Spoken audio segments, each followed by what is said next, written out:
And welcome back. Ever since the pandemic, many employers have seen high turnover in their workplaces. And state agencies are no different, according to a new report out today. Political reporter Will Keneally has the story.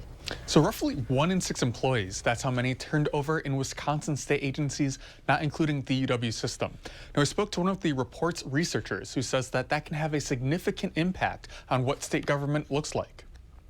I mean, clearly there's going to be some impacts on services.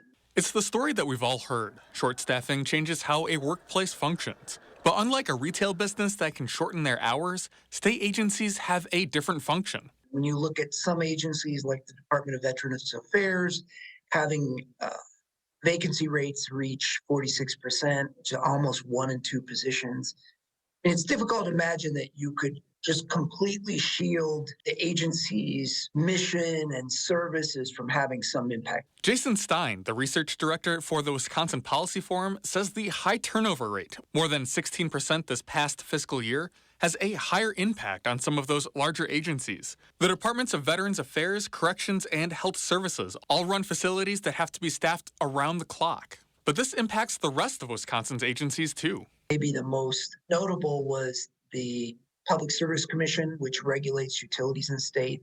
The average tenure for workers there fell from 18.1 years in 2014 to like 9.5 in 2022. Not everyone, for instance, has the expertise to navigate the state law needed to regulate utilities. With some of the turnover, especially retirements, it leaves a younger, less experienced workforce managing state government. State agencies can certainly raise pay, but that is a drawn-out process that requires legislative approval. It's possible that without those pay increases, the situation would actually be worse.